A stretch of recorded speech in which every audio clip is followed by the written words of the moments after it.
Olá, pessoal, sejam todos muito bem-vindos. Esse, a nossa comunidade Drua, essa é uma das aulas que a gente fez especialmente para vocês, a respeito da parte de alimentação dentro do Ayurveda, né? Eu vou explorar alguns conceitos que podem ser úteis tanto para quem estuda Ayurveda quanto para quem quer ter uma vida saudável, um estilo de vida saudável, né? Se alimentar melhor. Essa é uma aula bastante interessante, bastante rica e proveitosa, né? Seja qual for a dieta que você esteja fazendo, seja qual for o estilo de vida que você está seguindo, né? Sempre dá para aplicar algumas coisas do conhecimento do Ayurveda. Então, aqui, antes da gente fazer uma refeição, o que que é importante a gente levar em consideração segundo o Ayurveda? Então, para o Ayurveda, antes da gente fazer uma refeição, a gente tem que se perguntar: essa refeição tem os 6 sabores? Ou eu estou só predominando um tipo de sabor em detrimento dos outros? Será que minha refeição está muito picante, está excessivamente picante, está cheio de pimenta, ou está muito condimentada, né? Tem picles, está muito sal, muito temperada, né? Então, se a pessoa tiver com muito sal, muito tempero, muito picante, e ela for pita, né? Ela tiver uma tendência já a ter predomínio de pita na constituição e tendência ao desequilíbrio de pita, e ela comer frequentemente uma alimentação muito picante, carregada, assim, muito temperada, a tendência dela é piorar o desequilíbrio dela, agravar, aumentar mais o pita. Da mesma forma, se uma pessoa tem uma constituição kapha, ela já tem um acúmulo ali, um predomínio, né, de kapha no corpo dela, e, e ela tem já uma tendência a esse desequilíbrio de kapha, e ela começar a comer uma alimentação muito doce, né, ou o tipo de doce, só tem coisa doce, assim, na alimentação dela, né, o tempo todo é bolinho, confeitaria, massa, né, é o arroz branco, coisa com muito queijo, tem que ter todo tipo de queijo, é queijo trançado, queijo gorgonzola, queijo prato, queijo Minas, queijo frescal, queijo canastra, parmesão, né, queijo defumado, todo tipo de queijo, e doce, pão, e goiabada, e compota, doce de leite, né, é o tempo todo, ela precisa disso, e carnes, né, a carne para o Ayurveda tem predomínio do sabor doce, né, madura raça. Então, a pessoa que faz esse tipo de dieta, né, já tem o predomínio de kapha, já tem o excesso ali de kapha na constituição e uma tendência a desequilibrar o kapha, ela vai se prejudicar com uma dieta desse tipo. Da mesma forma, o vata, se o vata consome, né, só que ele quer viver à base de cafezinho e chocolate, biscoitinho, cookie com gotinhas de chocolate e cafezinho, né? O cafezinho para dar uma estimulada, que o vata gosta, né? O cafezinho também é amargo, né? Às vezes coloca um pouquinho de açúcar e aí você encontra, né, as justificativas ayurvédicas que as pessoas dão. Não, o açúcar é o docinho que vai ser bom para o kapha, o sabor doce é bom para o vata, né? O açúcar vai ser bom para o vata porque é doce, o sabor doce é bom para o vata, né? Então eu tomo meu café, mas eu coloco um pouquinho de açúcar, eu coloco um pouquinho de leite e o cookies é docinho, então eu acalmei meu vata. Não, não acalmou não. Muito pelo contrário, né? Essa coisa leve, o cookie é seco, né? O chocolate é amargo, o café é amargo, né? Então, cheio de amargo, de adstringente, uma coisa leve, uma coisa seca, né? Biscoitinho, tudo isso, né? São todos atributos do Vata. Não há tendência a pessoa, né, desequilibrar o Vata dela, né? Então, se ela tem a constituição já com predomínio de Vata, né? A tendência para desequilibrar o Vata, e ela come essa dieta super leve, amarga, né, astringente, a tendência é desequilibrar a vata, né? É lógico, é simples, simples assim, né? Então, se a pessoa tem uma saúde normal, né, uma saúde boa, equilibrada, ela faz uso assim equilibrado dos 6 sabores. Daqui a pouco a gente vai falar, né, sobre a proporção entre esses 6 sabores, mas ela pode fazer esse uso dos 6 sabores na alimentação dela, né? E, e aí, dependendo do tipo de desequilíbrio dela, ela vai para um lado ou para o outro, né? Mas para você construir o tecido, o principal sabor é o sabor doce, né? Para você gerar tecido. Então, os principais alimentos que devem estar na nossa dieta têm o sabor doce. Então, aí você coloca os cereais, né? Milho, arroz, né? Cevada, trigo, aveia, né? Raízes, né? Batata, mandioca, cenoura, beterraba, abobrinha, batata baroa, batata, abóbora, bardana, tofu, soja, os feijões, né? Os feijões também têm uma parte do sabor astringente, mas eles têm também o sabor doce, né? Então, todos os tipos de feijões, feijão moyache, feijão preto, feijão carioca, fradinho, as carnes também sabor doce, o ovo sabor doce, o leite, os lácteos também, com exceção da coalhada, tem o sabor doce. Então, as frutas, muitas delas têm o sabor doce e também um pouquinho do sabor azedo, né? O azedo é o segundo, em termos de quantidade que a gente deve ingerir. Então, são os principais, né? Doce e um pouquinho do sabor azedo, sabor ácido, né? E aí os outros, uma quantidade bem menor, tá certo? Então, assim, essa parte dos sabores. Em relação aos atributos, a gente vai falar daqui a pouquinho, vai expandir esse conhecimento dos atributos, né? O karma, que é a ação da substância, né? A ação daquelas plantas ou daquele alimento. Todo alimento vai gerar um efeito ali, uma ação no nosso corpo, né? Então, tem alimentos que são mais anabólicos, né? Que constroem tecido, né? Igual a gente falou agora, todos esses de sabor doce, a tendência deles é gerar tecido, é construir tecido.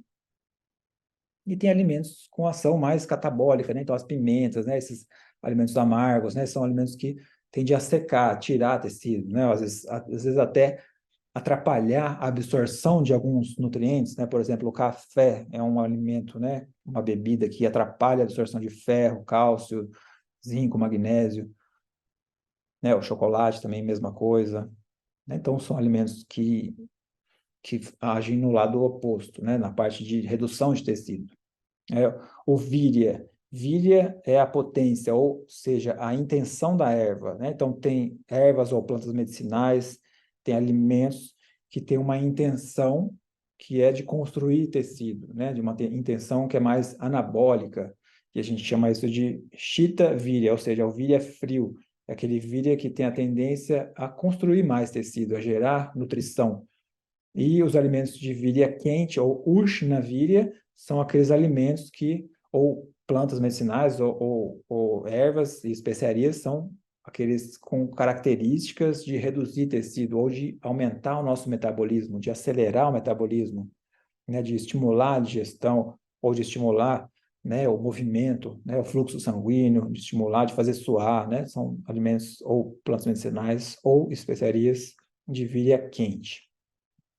No caso do Vipak, ou Vipaka, é o efeito pós-digestivo. Então, depois que a gente comeu, a gente vai sentir um efeito ali, e a gente vai poder sentir se você digeriu bem ou não, né? Então, tem alimentos que você come, aí depois que você digeriu ele, por exemplo, o arroz negro, né? Você come o arroz negro, depois que você digere, pode ser em algumas pessoas que tem uma eructação ácida, tem um arroto com um sabor ácido. No efeito pós-digestivo, o Vipak é ácido, amla, né? E tem outros alimentos que você tem o arroto, mas não tem sabor de nada. Ou o arroto tem um sabor mais adocicado ou mais picante, né? Então, assim, depois que você ingeriu o alimento, você vai digerir ele ali no estômago, né? A parte do intestino delgado, e aí você absorve. Então, tem esse efeito pós-digestivo, né? Às vezes, depois que você digeriu, você sente calor, você sente queimação, você sente secura, ou você sente que refrescou, que você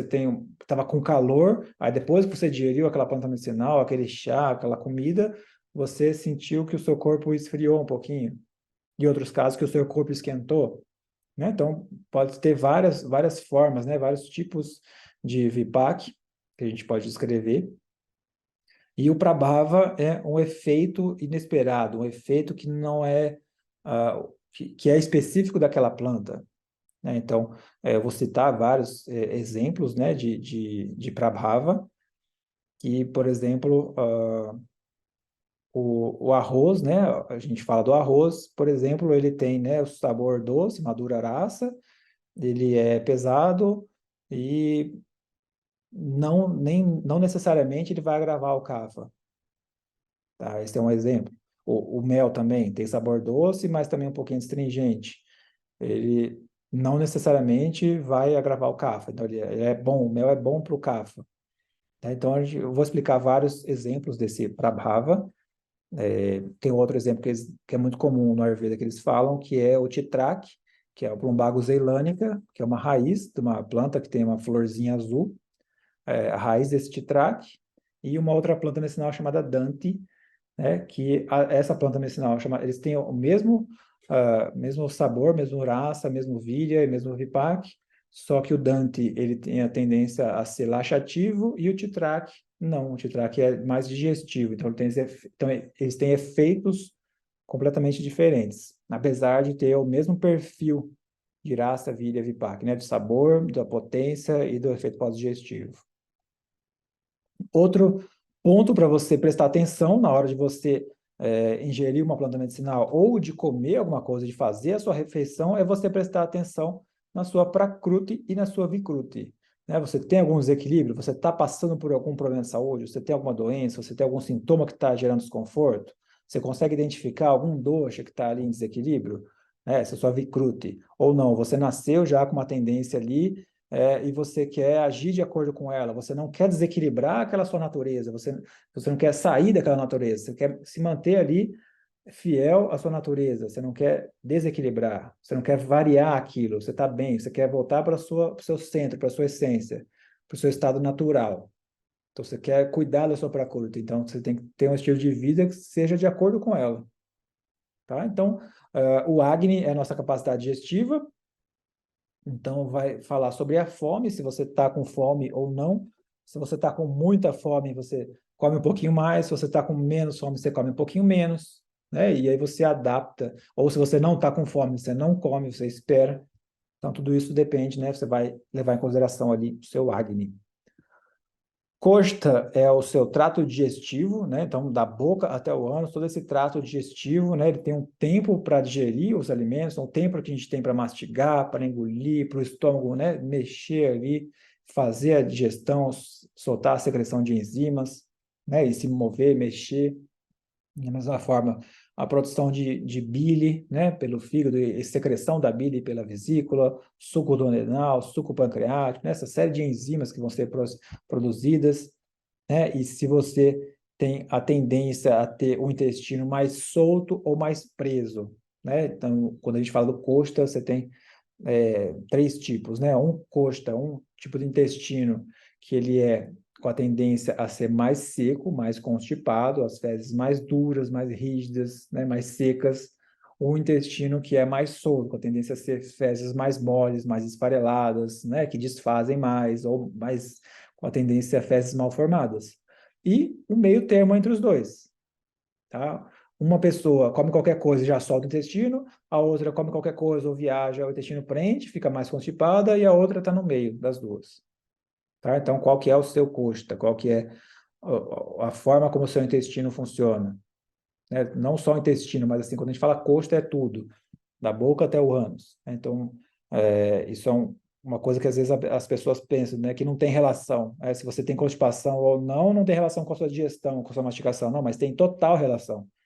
Você tem que pensar nesse trato digestivo como uma coisa só, da boca até o ânus. É um tubo.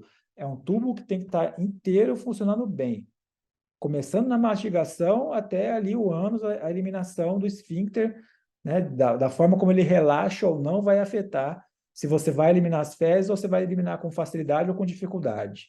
Tá? Então, tem toda uma questão ali, né, a parte dos seus enterócitos, da qualidade das células, né, se elas estão bem unidas umas células às outras, ou se elas têm alguma frouxidão entre elas que facilita entrar e absorver substâncias, né, mal digeridas, ou se você está gerando ama, se você tem algum problema digestivo. Tá? Então, tudo isso diz respeito ao costa. Penúltimo aqui, o deixa, que é o seu local geográfico, onde você mora. Se você mora se você mora num local geográfico que é mais frio e úmido, a tendência é que você vai agravar com mais facilidade o kapha, né? Porque ele também é frio e úmido. Se você mora numa região mais seca, a tendência é agravar o kapha, agravar o vata e vai ser bom para o kapha. Da mesma forma, uma região que é úmida e quente vai agravar o pita, né? E pode, pela umidade, agravar o CAFA, mas principalmente vai agravar o PITA, tá? Então, se você mora num local que já aumenta, que tem a tendência a ser as mesmas características da sua Prakruti e da sua Vikruti, né? Do seu dosha, do seu estado, da sua constituição e da tendência que você tem para desequilibrar. Se você mora num local que tem essas características, que são as mesmas da sua constituição e do seu desequilíbrio, a tendência é piorar, é facilitar o desequilíbrio. Então, é você desequilibrar mais facilmente. É você tender para o lado, é coisa de atributo, né? Você tem os mesmos atributos no local geográfico, né? E na sua constituição física. E na tendência que você tem para desequilibrar. Quando você une esses dois, né, a tendência é unir, aumentar o tamanho do desequilíbrio. Da mesma forma, se você já mora no local que é quente, e úmido. Aí você já tem uma constituição pita com predomínio de pita e tendência a gravar o pita. E aí você vai lá e come alimento picante. Né? A gente fala que você fez um viruda, um cala viruda, deixa viruda. Você está em desacordo com o que você deveria fazer para sua para doxa viruda para a sua constituição. Deixa viruda para o local geográfico. E Ritu Viruddha, né, um desequilíbrio, um envenenamento, né, um desconforto, um prejuízo de acordo com a estação. Aí você está no verão, na praia quente, e você tem uma tendência a desequilibrar o pita e você come coisa picante. Então você fez tudo que você seguiu, você fez tipo um checklist. Você foi lá e ticou. Aqui, ó. Eu sou pita, eu tendo a desequilibrar o pita. Ok. Aí eu moro na região que tende a desequilibrar o pita, que é quente e úmida. Mais um ticado aqui. Aí vai lá e come alimentação super picante, salgada, oleosa. Mais um. Aí vai, não, no verão eu vou lá e faz isso mesmo. Pronto, mais um. Então vai acumulando. Aí muitas vezes a pessoa está sempre doente e ela não sabe por quê. Às vezes é o local que ela mora. Ou às vezes ela adoece toda mudança de estação, ou toda primavera, todo inverno ela vai lá e tem algum problema de saúde. Ou todo verão ela vai lá e tem os mesmos problemas de saúde. Vai todo verão o Pita vai lá e tem herpes. O Cafa toda primavera vai lá e fica com rinite atacada, sinusite, né? E o Vata, toda estação chuvosa, o Vata vai lá e tem dor articular, problema de constipação, piora do Agni, fica com a fome meio esquisita, estranha. Então, tudo isso diz respeito ao local geográfico e à estação, Rito. Tá? Então, esse é um começo para a gente falar aqui, né? Para você começar aqui nas bases, para entender o comecinho, o princípio da complexidade e de que é você estudar Ayurveda, você aplicar isso na sua saúde, quantas coisas que a gente tem que ter e refletir, que a gente tem que prestar atenção antes de saber e selecionar será que tal alimento é bom para mim ou será que não é? Será que meu corpo funciona melhor com isso ou com aquilo, com esse local geográfico ou com aquele?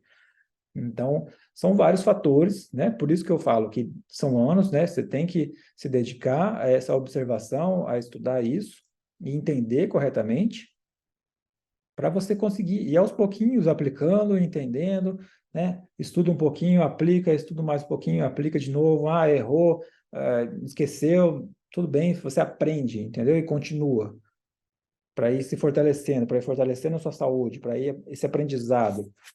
Você tem que estar sempre aprendendo, sempre com esse bom humor, sem ficar se cobrando, se martirizando, se desgastando, porque teve alguns deslizes, porque errou alguma coisa, ou porque é muito assunto para aprender. Tá, tudo bem, mas isso é aos poucos, né?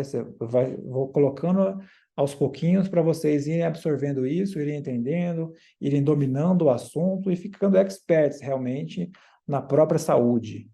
Tá? É para ensinar a viver mesmo, é para ensinar a viver com saúde, ensinar a viver bem, né? A não ficar dependendo tanto de remédio, tão dependente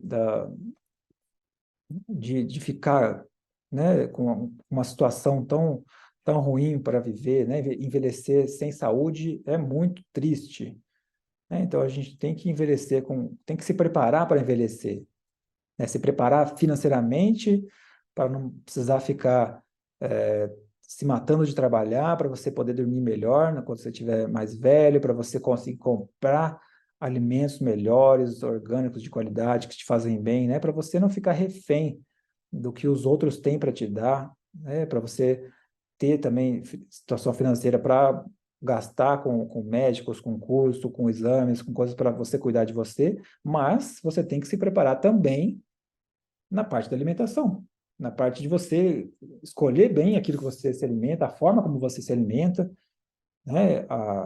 E levar isso em consideração, né? A parte do ambiente, da vida, estação, fome, tudo isso. Tá? Então, assim, para uma primeira aula aqui, eu acho que está bom. Eu acho que vai ser já um material importante, interessante para você começar a entender mais ou menos como a Ayurveda funciona. E na próxima a gente vai começar a falar ali sobre os gunas e se aprofundar, né, nesse conhecimento dos gunas, né, desses 10 pares de opostos, como que eles funcionam, como que eles afetam a nossa vida, como que esses gunas estão presentes na alimentação para te ajudar também. Tá bem? Então, um grande abraço, até a próxima e valeu!